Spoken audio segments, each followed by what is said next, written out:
Cororo Sensei from Assassination Classroom versus Shinic from the Sonic tapes. Two individuals who, through experimentation, were turned into nearly unkillable monstrosities that threaten to destroy the world if not taken care of in time. These two are very similar, yet almost the exact opposite.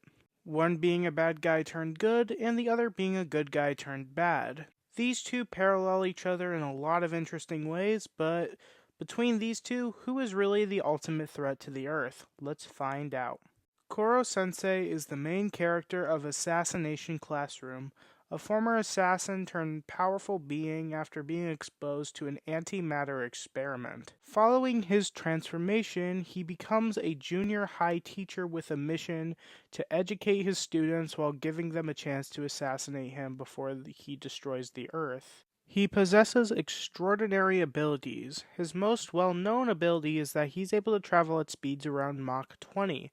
However, due to quite a few events throughout the story itself, it is shown he can go even faster than this. Since by the end of the series, he's able to keep up with monsters that can travel up to Mach 40, and if we take a couple of his feats in the series very seriously, like him traveling from Hawaii to Dubai, within the time on screen, he would have to be traveling speeds around Mach 10,000. And there are theoretical ends that can get him even higher than this, although it is a little hard to say. But Kororo Sensei also has incredible regeneration, being able to basically heal wounds almost instantly.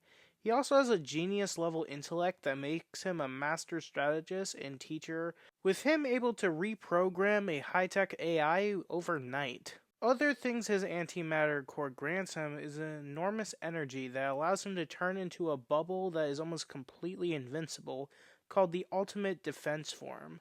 Koro is also able to fly, shapeshift his body, tentacles, and is almost completely immune to any weapon that isn't specifically anti-Koro weapons, with them mostly being dissolved in his body in contact. He even has micro-tentacles that can replace cells and even has the ability to condense his tentacles down so much that they become a blast of antimatter, which is considered usually to be his most powerful ability. While it is a little hard to say how strong these things are, we can potentially determine how powerful they are when scaling its size on screen. While this isn't always the best way to scale things, there isn't really many other ways we can scale it properly. But doing this, the blast would be around 215 kilotons of TNT. And while it could be higher, it's still a little hard to determine, but that means a single blast would equal around large town level, and Koro can fire multiple of these things. And another thing that is also kind of hard to calculate is his laser dodging feat. Koro has a couple of cases where he does this, one where he dodges a laser that hit the school, and another time when someone fired a laser, he was able to block it by throwing dirt, and appeared almost instantly behind the guy after in an instant. But the problem is, Koro also has another ability that allows him to sense danger, almost like a spider sense, so he knows the attack is going to be coming, so it's a little hard to truly say that this is light speed, since it's way more theoretical. But Koro does have a few weaknesses. One, there are weapons that can hurt him, like anti-Koro weapons, that actually slow him down if a part of his tentacle is blown off. The absolute defense form may be basically invincible, but is almost completely immobile, and while it is possible he can come out of this earlier based on a statement he has, he's never really shown to be doing this, so it is a little hard to say. And he does have a limited stamina, based on the fact that against opponents that are around his same power level, he does seem to struggle fully keeping up, and he does have a limit. But overall, he is still a very powerful threat and nothing to take lightly. But can this unstoppable force keep that title once going up against another experiment that is similar to him? Next up is Shinic from the Sonic tapes. This odd-looking Sonic may just seem like some weird parody, but the thing is, he actually once was Sonic. After being captured by a group of cultists, he was experimented on with some type of virus, and he ended up being transformed into the demonic creature possessed by the demon known as Moloch. This monstrosity started out small, but the more he devoured, the more powerful he became, going to his current strongest state, the fifth form. This is the one we will be going over today. Shinic is ridiculously tough and has super strength, super speed, and can seemingly shift forms at will. But in his most powerful fifth form, he can catch up to jets casually mid-flight, be able to cause massive sonic booms that can short out helicopters, and is stated to be able to travel between Hilltop County and Station Square, which is a several hundred-mile distance, in mere seconds. This means his speed can range around Mach 280 to Mach 1600, and he's only getting more powerful as the series goes along. But Shinick also has the ability to curl up into a ball while resting, and while he may be immobile, he becomes somehow even more hard to kill in this state than he is normally. And if we look at his durability in a casual state, he was able to tank a nuclear bomb.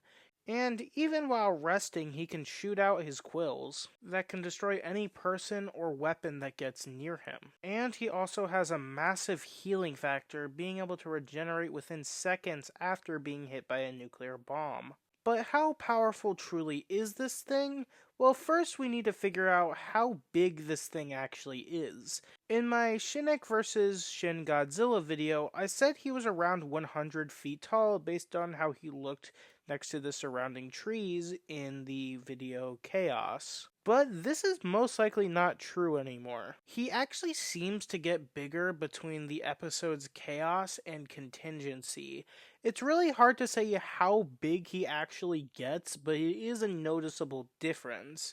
But if we look at how big this plane is in comparison to when he eats it, with these planes usually being around 50 feet long, this means at minimum, Shinick could be well around 750 feet long. And this might actually be a low end. But again, it is also still a little difficult to place the full size.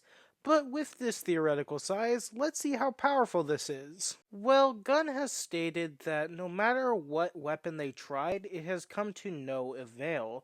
This would imply nuclear bombs, and as we see, there are nuclear bombs in this series, and he does get hit by one directly. And based on how the more powerful nukes can reach around 3 megatons at minimum, this is what Shinick would be taking casually.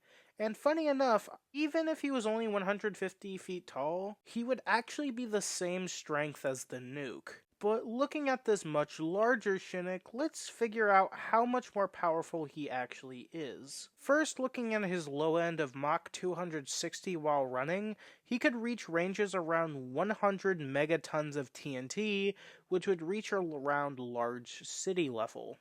And with his higher end of Mach 1600, he would actually be outputting around 4 gigatons of TNT, which would reach around large mountain level. And again, this is assuming that he's only 750 feet tall. He actually could be bigger than this, but let's stay at this number for now. Overall, Shinick is ridiculous, and a powerful threat that can completely devastate the world within time. Well, for now, he may not have all the Chaos Emeralds, but once he does, the world may be completely devastated. But for now, let's see if our favorite octopus teacher can take this thing out. Now, looking at these two unstoppable experiments, Koro, believe it or not, might actually be faster. Well, at least at a high end. With the best calculation that is easiest to prove being around Mach 10,000, in comparison to Shinick's best being around Mach 1600, meaning Koro at least would be around 6.25 times faster, which is pretty good, and actually compared to Shinick's lower forms, they would not have the power output nor the speed to even damage Koro properly. But again, we're not looking at Shinick's lower forms, we're looking at his highest. And again, this is all kind of theoretical for Koro as well. But Koro is even faster in the reaction speed department, especially if we give him the light speed calculations. And even if we don't, he would still be fast enough and has his sense to be able to keep up very well and outspeed Shinick. And I believe Koro would most likely go all out here. Since Shinick isn't a human, I don't think his morals would get in the way of this, especially because of all the destruction Shinick would cause. And Koro does appear to have overall more abilities and is quite a bit smarter than Shinick. Shinick isn't dumb, but he's never really been in a fight where he had to outsmart someone, and is mostly fine with just forcing his way through scenarios. Even if Shinick has actually fought Shadow the Hedgehog in his series, we don't really know much behind this scenario, or if it had anything to do with skill at all, and it most likely just meant he just outpowered him based on the state they found Shadow in. While Koro has actively had to push himself way more in fights, and Koro, even as a human, was a skilled assassin, so he should also have the experience advantage. Unfortunately for Koro, there are a couple issues at hand here. As you can probably tell, Shinick is massively more powerful than him, by quite a decent amount.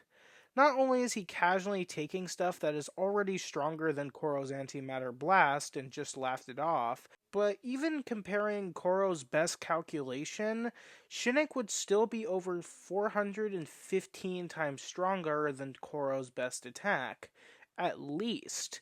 And while the Antimatter Blast could be stronger than what we gave it, this is also a low end for Shinick, so it wouldn't really matter much because the Antimatter Blast, regardless on what we give it, wouldn't stack up to Shinick even at a low end. There is one more factor to consider, being their healing factors. With both of them having really good ones and being able to basically regenerate almost instantly, and while Koro's is theoretically more useful since his defense actually is almost exclusively weak to anti-Koro weaponry, but based on how massive the power advantage is, Koro's regeneration wouldn't really matter because he would still be blown apart in an instant. There's nothing proving he could just absorb all that damage from an attack so much more powerful than he is. And while Koro at a high end might be a decent bit faster, and if we give him his light speed stuff he would be way faster, at least in comparison, it wouldn't really matter because he's not really doing much damage back that would matter to Shinick.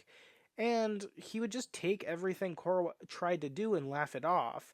And while they both have stamina limits, Koro can't maintain his full power forever and can be weared out. And while Shinick also does appear to have a limit, and resting occasionally to regain energy, but he can also use the Chaos Emerald's powers to just reset his energy. And he can still fight in a state where he is resting with his quills, and Koro doesn't really have anything to damage him even if he did somehow get him to this state. So what this really all comes down to is, can Shinick get a hit on Koro?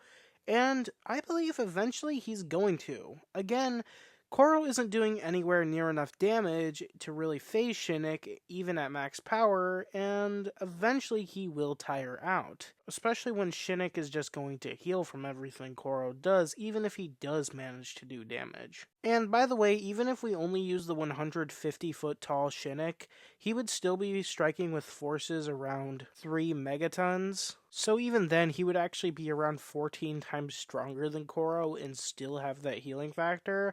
So even then, I think he would win, even if we lowball him, although I do think it would be a much closer matchup if we used this Shinick.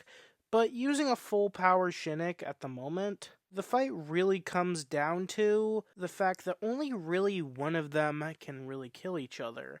And in my opinion, while this may be one of the most frustrating fights Shinick will ever have, I don't think Koro can do enough damage here to actually win. It was a fun fight to research, and I was actually a little bit surprised at the outcome myself, but at least to me, Shinick is far too overwhelming for Koro to handle. Shinick wins.